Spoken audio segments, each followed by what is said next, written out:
I'm going to show you guys the other Giant concession. 1 hour in, I'm going to get to the one that I find the most amusing, which is Giant. Now, I saw this come out today. The emerging deal Kevin McCarthy is discussing to make him House Speaker will propose a roughly $75 billion cut in defense spending. So the anti-forced to vote left is going to be like, oh my God, they're not getting anything. This is as substantive as it gets.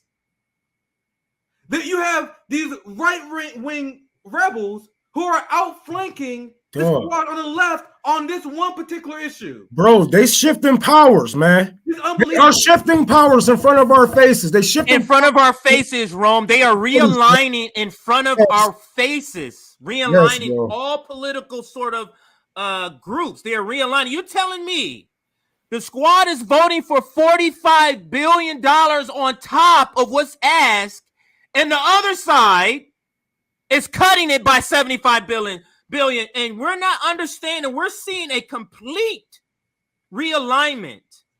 This is insane that this is happening, and they're out there, Nick and Rome, acting like this is bad, Nick.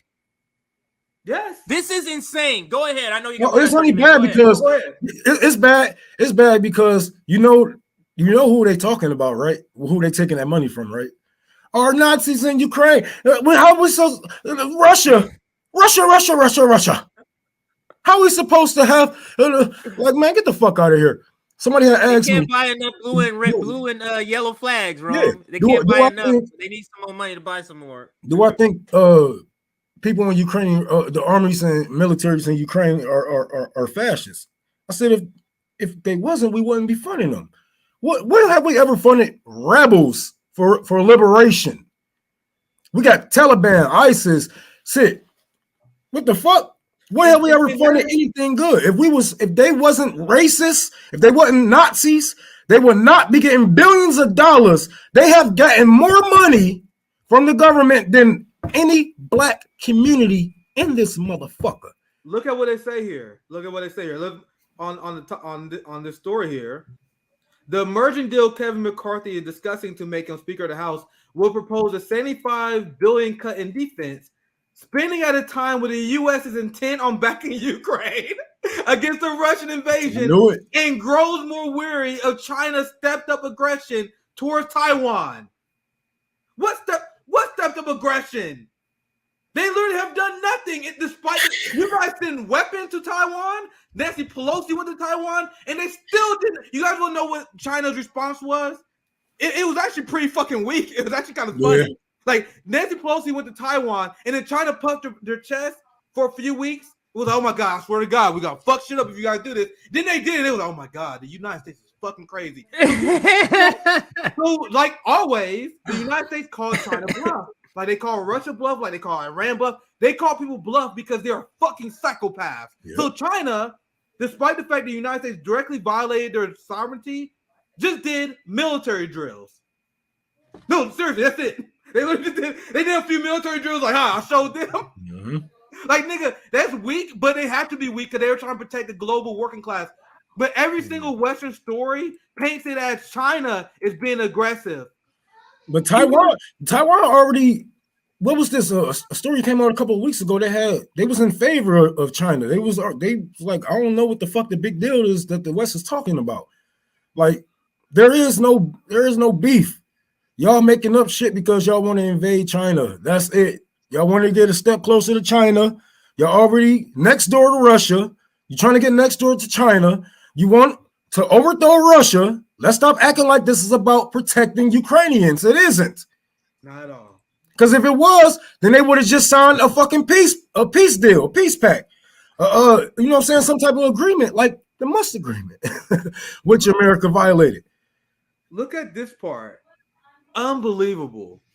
Shares of defense contractors declined on the news. Lockheed Martin, Northrop, their stocks fell because of the actions of the people on the right. Meanwhile, their profits increased to record amount because of the votes of the squad. Can you guys dissect that? Let's sit on that for a second. Bernie Sanders in the squad, because of their votes, is responsible for the military-industrial complex boom and increased profit for Lockheed. The right is just responsible for the decline in their stocks. Just me saying that blows me away. Oh, unbelievable. Oh shit! We letting them people. we cannot let them shift these. You know what? Let them shift the parties of the power. Let them shift the rhetoric and everything. This is what happens in a two-party system. This is what happens when you don't have another party to call out bullshit like this. So all you guys that wasted all your life, 50, 40, 30 years voting, saying third party won't work because there isn't enough people.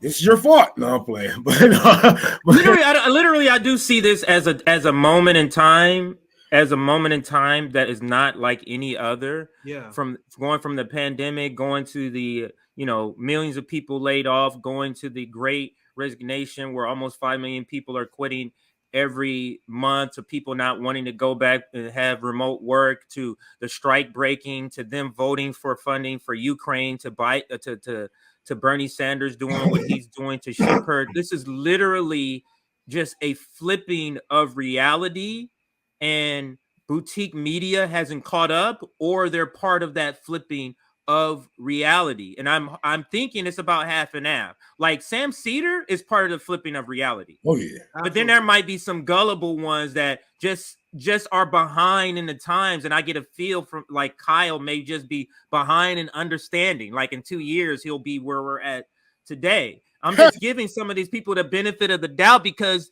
this is a flipping of the reality that everybody has known up until like 2019.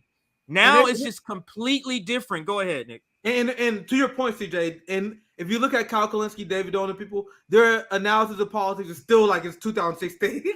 Right. Despite this massive change that we see. They're followers, because there's certain people in media that are followers as far as let's see what everybody else does, then I'm going to do. And you can tell that's David Dole spot on. We saw that in that live stream with Lamont. He couldn't even, leftist mafia. He couldn't even articulate other than to say a labor reporter told me, and that's what I'm going to go with. He couldn't even articulate his own opinion about the strike breaking and AOC and whether it was a bullshit. It's some labor reporter said it, so I'm going with that. And that's the high level analysis that the boutique left and the left has been delivering up until RBN, up until FHL, now RBN. Yeah, so that's on point. They repeat every single lazy Democratic Party talking point. That's why whenever you show me these videos, I do oppo research on corporate news so I can debunk propaganda. It's unbelievable. Like when CJ, you show me a Sam Cedar clip on this show, I'm like, yo, I just watched the MSNBC clip where they said the same thing. They are so lazy. They just go whatever the wind blows. Meanwhile, RBN, we are here to lead. We've been right on so many things, and that's why we continue to grow, because we keep being vindicated, right? Let me read this part, and I'm gonna show you guys some more reactions to the story. And it says Kevin McCarthy's idea won't sit well with most GOP defense hawks on the armed service and appropriation panels. If only the progressives were the ones making them upset, right? But they continue, who for years pushed for major increases in national security. Those lawmakers, such as Michael McCall, Mike Gallagher, have so far backed McCarthy. It will also need to get signed off from Democrats in the Senate. If this report, look at this. This is the part I want to read because it's so absurd. This is what they really believe. If report of this deal are accurate, it doesn't reflect the will of the party or the will of Americans and imperils our national security. CJ, Rome, chat, literally everyone. How many people you know in your real life is like, God damn it, if only we can spend more on our national defense. Meanwhile, the neocons are pretending that cutting the military budget is stuff that Americans don't want. That's un-American. That's un-Americans. Nick, we need to go over there and blow the motherfuckers away. That's one of the few bipartisan things we all agree on is ending the war. Left, right, we all like, let's end the military budget. Meanwhile, they're pretending that doing this is anti-democratic to the Americans, and they pretend that it imperils our national security. And this is why I like to bring up what they say, because you now see how ridiculous it is. Do you guys really believe, let me scroll back up. Do you guys believe that China stepped up aggression against Taiwan is a matter of national security? Is that affecting your hood? No. Like, even if we took what they said at face value, How is that affecting your hood? It's not. But Rome, I know you want to chime in. I'll try to you guys real quick. What? How? I mean, like, what defense? They talking about a defense budget. Ain't no fucking defense. We are on the offense. What? It's a line from a song called Acapella from Royce the 5'9". He said, "This how I look at America." He said, "Y'all niggas look tense in this bitch. You carry your gun for self-defense. I play offense with this bitch." And that's what America, 800 military bases, though. We are on the offense. Yeah. Nobody, like, I get it. If we did, you know what I'm saying, start to disable certain parts of the military, yes, there is a big chance of another country wanting to invade, wanting to attack the United States. Why the fuck not? Why the fuck not? Wouldn't you want to? If you was a child growing up in Afghanistan, you 20 years old now, I would be a fucking terrorist. I would be fucking coming up with ways to blow this bitch up, right? So we got to make it right with the people on the outside. Not only do we got to fight the people on the inside, but we got to make sure that the people on the outside know that there's a new power coming too, and we got rid of these people. But yeah, I'm gonna show you guys. Go ahead, I'm gonna show you guys some quick reactions to that story. I saw a few good ones before I got live because this is new information we were getting. This is Aaron Mate in response to Kevin McCarthy floating the idea of cutting the military budget, and Aaron says, "Wow, this will almost offset the more than 100 billion that the progressives approved for the Ukraine war." I saw this too, like, God damn, that's a devastating point. So you have progressives that agreed to send $100 billion to Ukraine, and then members on the right offset that. That's pitiful, man. I don't even know. I'm finally lost for words. I've never been lost. I don't know what to say. And they still try to believe like it's GOP chaos. Like they shouldn't have done. They still trying to sell people on that, and no one's buying it. We'll cover that later, but nobody's buying this story they're trying to go. But go ahead, Nick. 75 billion, dog. That's fucking crazy. And so Aaron says, so progressives are seeing not only the use of leverage, but now also curbing military spending to the GOP far right. What a great tweet by Aaron. Let's see. I didn't see this other one. Let's see what this. There's another guy who reported on this. Say, could the GOP revolt actually end endless war? This thread show how key anti-McCarthy GOP members often join left-wing Dems to oppose war. So why? So the people who are going against McCarthy, it's not like a one-time thing for them. What the fuck? Like this. So the Republican Party had an actual small number of anti-war electeds that wanted to be hated by the Washington establishment. They wanted to give up their cozy position in the club to stop war. That is literally what we wanted out of the progressives. I know. Oh my Nick, God. now this is a good moment to bring this point up that Shama and several people have brought up. This is how that's crazy. This is how you grow fascism in the GOP. This is how you create a demagogue, a right populist demagogue. Yep. This is the very thing we're doing as a country, is creating the opening for a DeSantis or a right populist that's even worse than him, that's way more charismatic, to come in and destroy this even worse. Because this is some of the shit that Trump we're opening here. Go ahead, Roman. This is some of the shit that Trump actually ran on, and this is why it's going to work on this party. It's going to work with the Republicans because Republicans overall, they don't want war. You know what I'm saying? They are American first, right?